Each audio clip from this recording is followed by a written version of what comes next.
Welcome to Voice After 50, Season 4, Episode 1. I'm your host Beverley, and this is the place where we say the things that women our age tend to keep to themselves. And today we're talking about overgiving, about why so many of us have spent decades pouring ourselves into everyone else, and why even now, even at this stage of our lives, we still find it so hard to stop. I want you to think about the last time someone asked something of you, a favour, a task, someone needing help, and you said yes, even though part of you didn't really want to. Now I want you to think about how long it took you to even notice that part, the part that wanted to say no.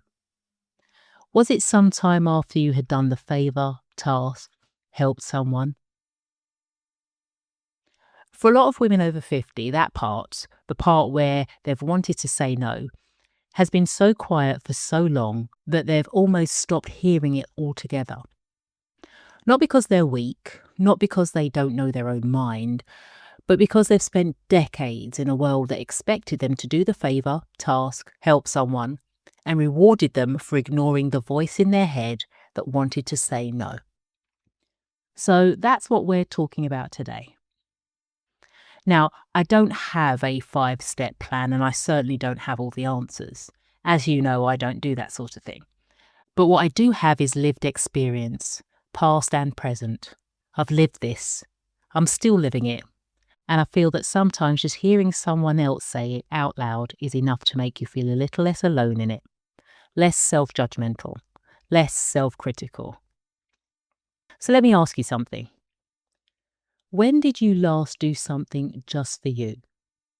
Not because it fitted around everyone else's schedule, not because you'd already done everything that needed doing, not because you earned it, but just because you wanted to.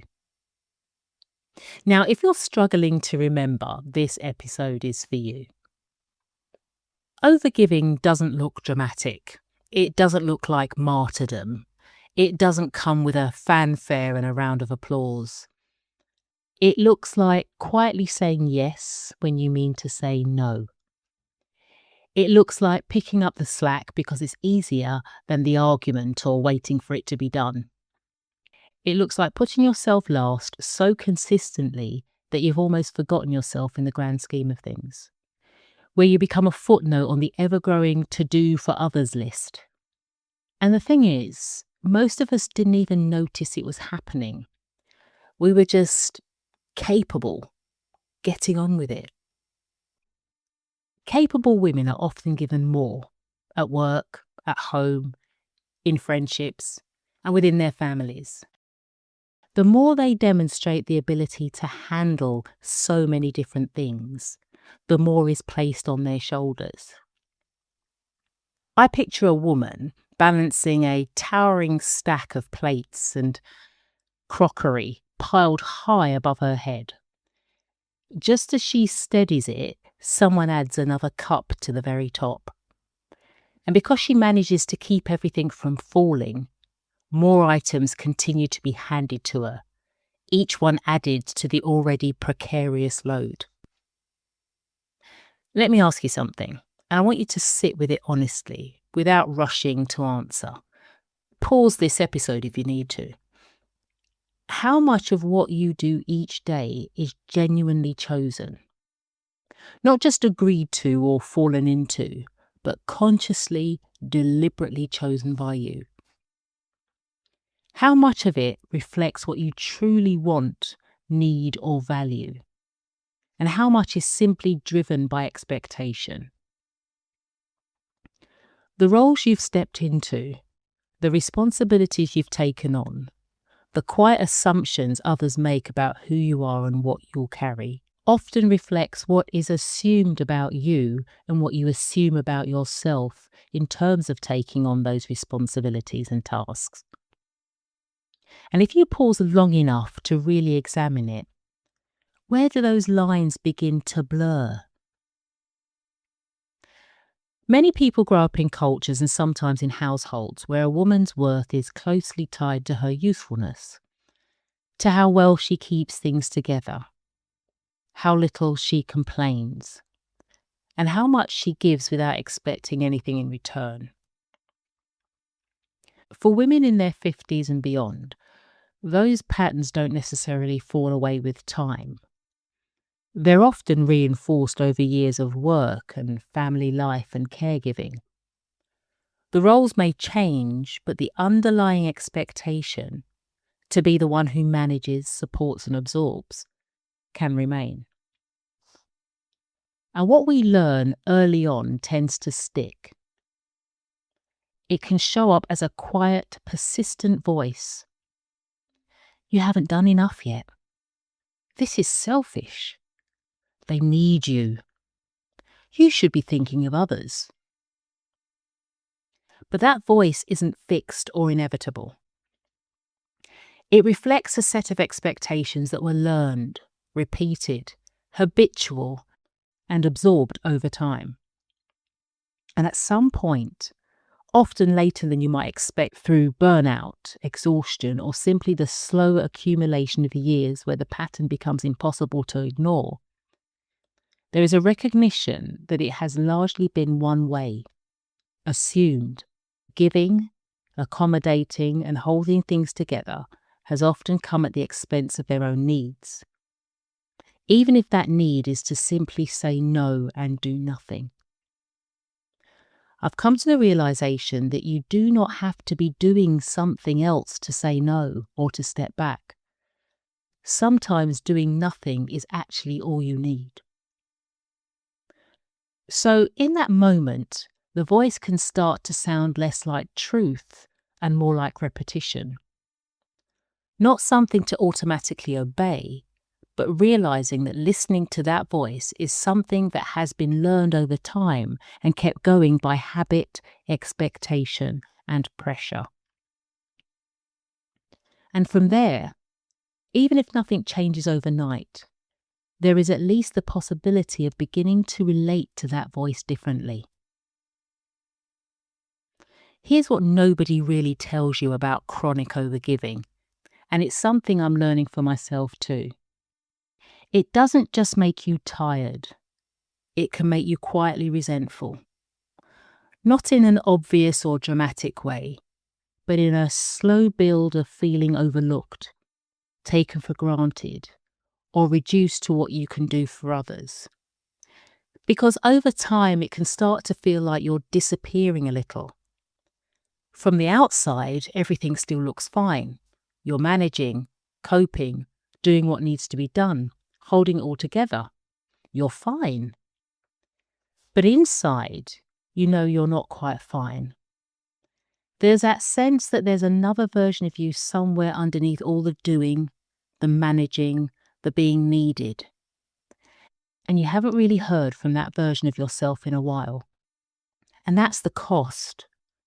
Not just a depletion of energy, but a kind of distance from yourself. I've come across a lot of tips and advice through conversations, reading, and elsewhere about how to deal with overgiving and the difficulty of saying no when you want to. And often the message is simple.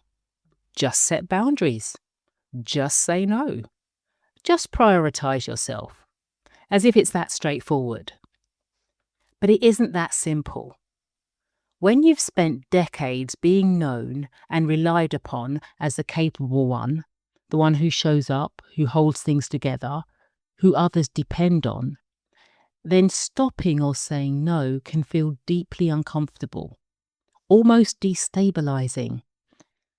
Not just in relation to the people around you, but in relation to your own sense of who you are. And I think that's because over time, the role becomes part of your identity.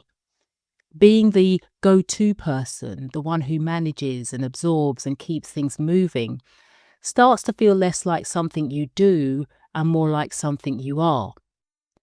So when you begin to step outside of that, it can feel like something is shifting in a way that's hard to sit with.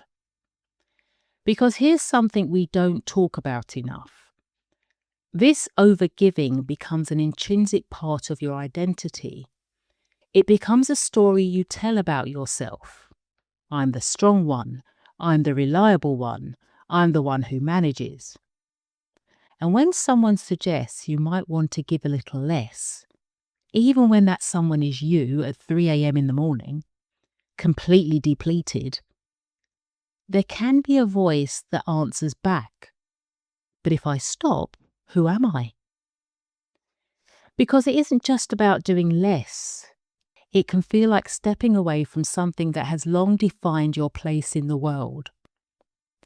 If you're not the one holding it all together, if you're not the one people turn to, then there's a moment where it's not immediately clear what remains. And that uncertainty is often what makes change feel so difficult. Not the act of saying no itself, but what it seems to unsettle underneath it.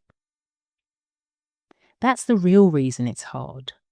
Not logistics, not only because of other people's expectations, though those are real too. It's that you've wrapped your value up in your usefulness for so long that unwrapping them feels almost destructive. And here's something else to throw into the mix. Some people in your life will not like it when you start to pull back. Some will push those new boundaries you've set. Some will guilt trip you. Some will simply act confused as if you've become a different person. Who are you? Some will even feel hurt and offended. But here's what I've come to understand about that based on my own ongoing experiences. Their discomfort is not your responsibility. It's like data, information about what that relationship was actually built on. And when you think about it, other people's responses is not and never is a reason to abandon yourself again.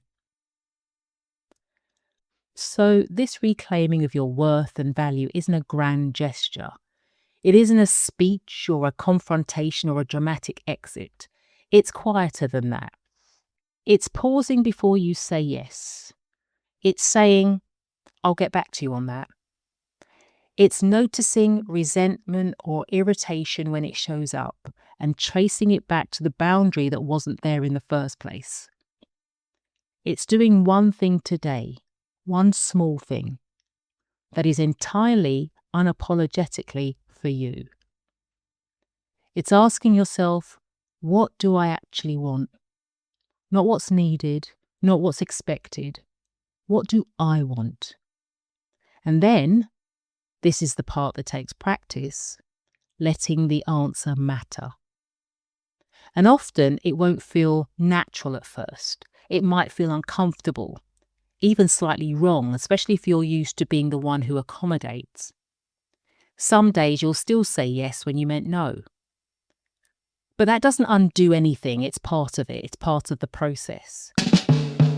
I'm learning this for myself every day, and it isn't easy.